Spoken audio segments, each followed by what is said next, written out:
Hello,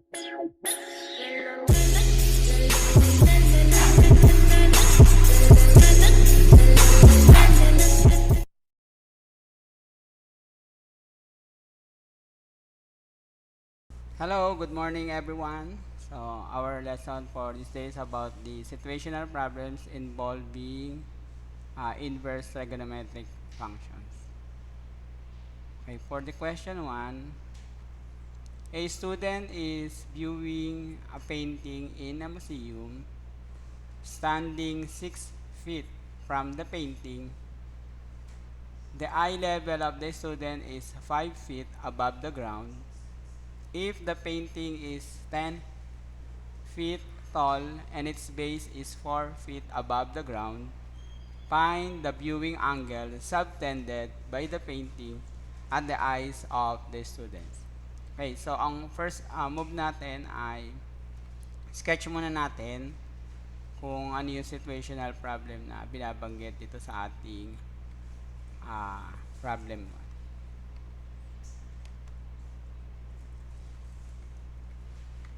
So, ang gagawin natin, sketch muna natin. So, kailangan natin ng painting. Let's say, ito yung ating painting. Then, ang painting natin ay 10 feet tall. So, itong painting na to ay nasa 10 feet tall. Then, meron pa siyang 4 feet above the ground. Ibig sabihin mula dito, above the ground, meron pa siyang 4 feet. Okay, so lagyan natin dito ng 4 feet. Next, yung eye level ng student, 5 feet above the ground. Then, yung student naman ay 6 feet from the painting. So, let's say kung ito yung ating ground. So, mula dun sa painting, yung ating student ay 6 feet. 6 feet. 627. 6 feet. Then, yung student natin ay 5 feet above the ground naman. Ibig sabihin, ito yung height niya, yung kanyang eye level. Let's say, ito yung ating student. Okay, let's say, ito yung ating student. Yan. So, yung kanyang eye level ay 5 feet above the ground. So, mula dito, sa eye level ay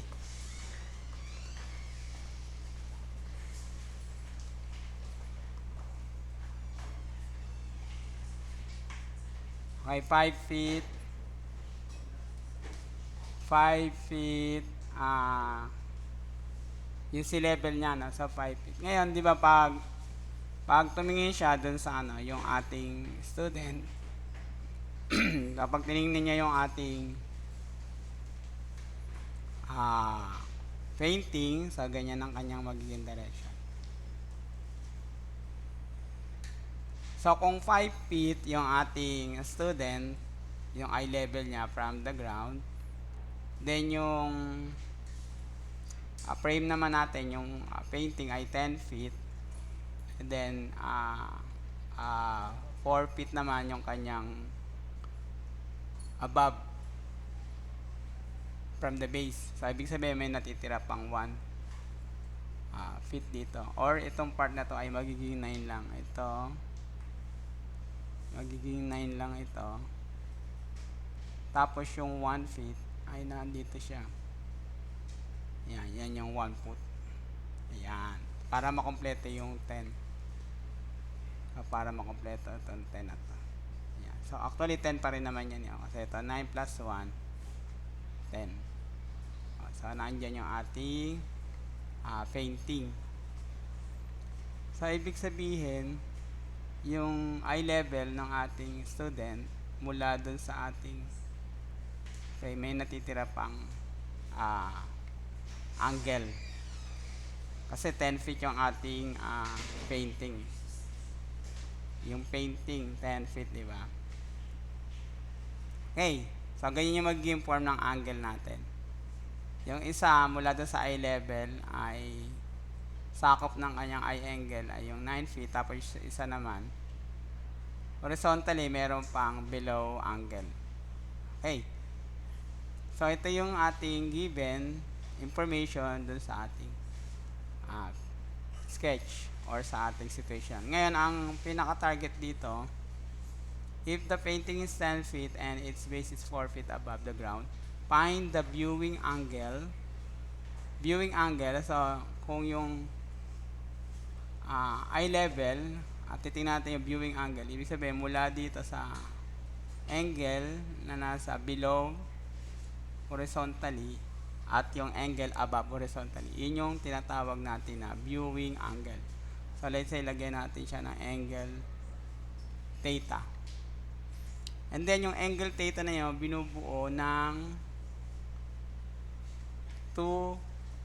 divided into 2 parts angle. Yung isa ay mula dun sa eye level horizontally below. Lagyan natin siya ng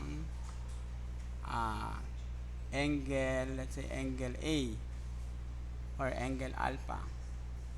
Yan, yun yung below horizontal.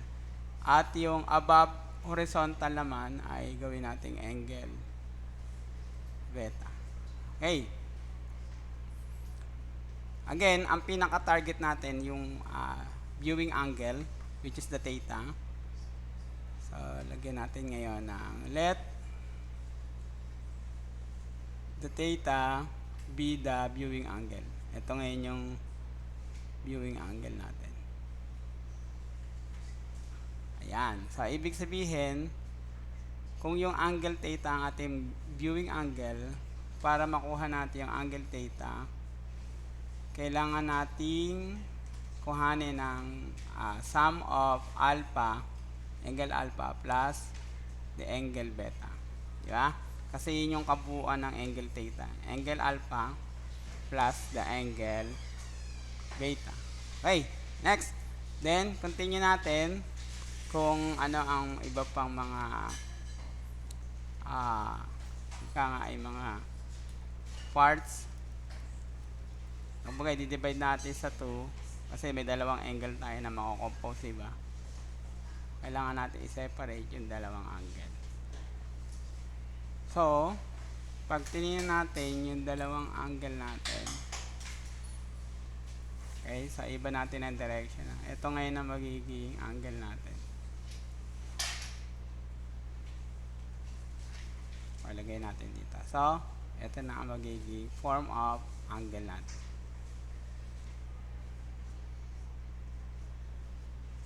Ito yung isang angle, angle alpha, angle beta. Okay, angle beta ta. Ito yung angle beta. Tapos, yung isang angle naman ay angle alpha. Okay, so, ang mga given doon, based sa ating information, okay, so ang mga given natin, yung horizontal ay 6, as ito ay 9, ito sa frame. Actually, ang ating painting frame ay isang buo ay 10 feet, so may natitira pang 1. At yung isa naman, ayan, okay. Ito yung information natin yung mga given. Angle alpha, angle beta. So, yun yung magiging viewing angle, the sum of alpha and beta. So, mga information natin, yung horizontal ay 6, at yung opposite naman ng angle beta ay 9. Then, yung opposite ng angle alpha ay 1. Ibig sabihin, may dalawa tayong angle na mabubuo dito, di ba? Dalawang angle. Yung isa ay angle alpha equals, pag tinignan natin yung given information, so meron tayong 1, which is the opposite of angle alpha. 1. And it is defined as the opposite angle or opposite side of the angle alpha. Then, yung 6 naman, yun naman yung tinatawag natin adjacent side ng angle alpha. So, yung 1 ay opposite side, yung 6 adjacent side. So, based doon sa ating ratio of trigo function, ang angle na merong opposite over adjacent ay yung tinatawag nating tangent. Diba? So, therefore, ang ating angle alpha, 1 over 6, that is for the tangent. Okay? Next. Yun namang ating isa pang angle.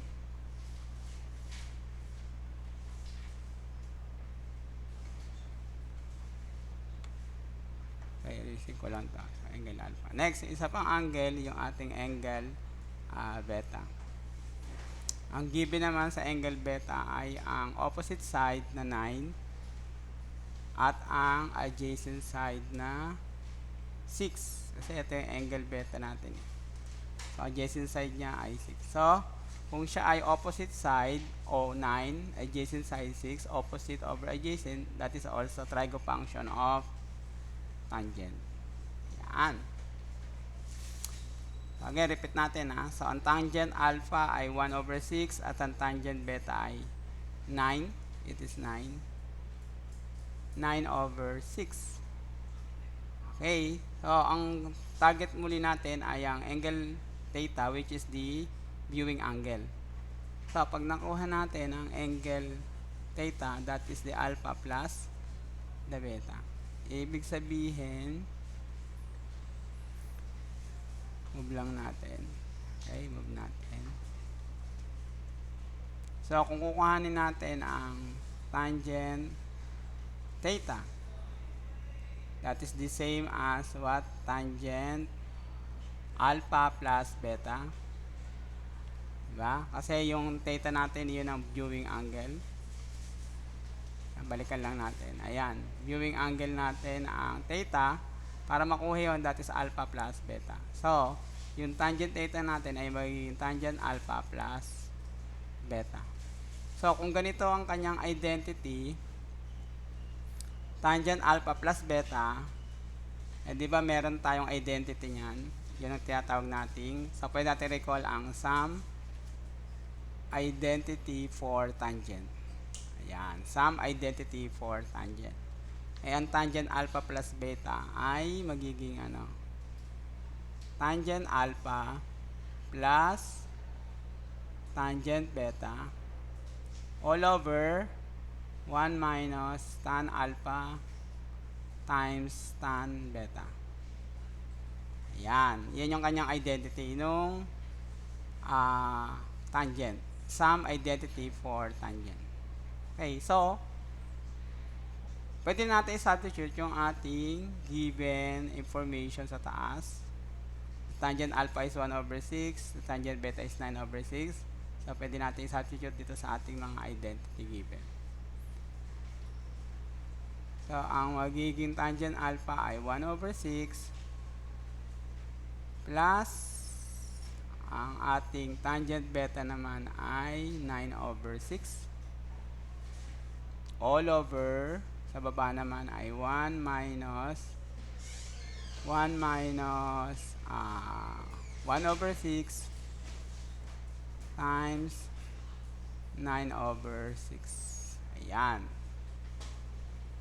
Then, since naibigay na natin yung mga information, pwede na tayong mag-evaluate. Okay, simple, simple PEMDAS na lang yan, or evaluation. So, sa taas, pwede nating kuhanin ng sum, kasi parehas naman yung denominator niyan, 6. So, i-add na lang natin yung numerator. So, 9 plus, or 1 plus 9 is 10 over 6. Then, sa baba naman ay, pwede na natin i-lowest term ito, no? Kasi 9 and 6, pwede siyang i-lowest term by 3. So, magiging na siya. 9 divided by 6 by, 9 divided 3 is 3, and 6 6 divided 3 is 2. So, 3 halves na lang ang lowest term ng 9 over 6. Then, pwede pa nating lowest term din ito, yung 3 over 6. And that is 1 over 2. So, ibig sabihin, ang magiging denominator nito siya, 1 minus 1/4. So, ang 1 minus 1/4 is 3/4. So, kaya, ang numerator natin, 10 over 6, pwede na siyang maging, pwede na i-lowest term yun, diba? By 5 over 3. Yan. Tapos sa baba, 1 minus 1/4, pwede siyang maging yung 3/4. 3/4. Okay? 3/4. Ayan. Ibig sabihin, ang magiging overall natin, 5/3 divided by 3/4 ay magiging 20 over 9. Tama? Kasi, pag sinimplify mo yan, yung complex fraction na yan, ang mangyayari lang dyan ay ito, times mo lang to, tsaka yung gitna. Ayan. So, kaya magiging answer natin ay 5 times 4, 20 divided over 9. Okay, so yung 20 over 9, yun na yung magiging natin, yung magiging tangent alpha plus beta, na yun din ang ating tangent theta. So, finally, ang magiging inverse trigon natin, or inverse trigon natin, ay magiging tangent theta equals 20 over 9. Okay? So, kung babalikan uli natin yung ating question, okay, find the viewing angle subtended by the painting at the eyes of the student. Ano ba yung viewing angle natin? Yung theta. So, kung nakuha na natin ang inverse trigo, continue lang natin yan para makuha natin ang viewing angle na angle theta, that is arctangent of 20 over 9. Yan. So, kapag naman kinuha natin ang arctan 20 over 9, that is equivalent to, ay pwede nyo kuhanin yung value niya. Okay, bigyan kayo ng ilang segundo. Okay, so, and that's it. The arctan of 20 over 9 is 65. Rounding off na to, 65.8. 65.8. Okay?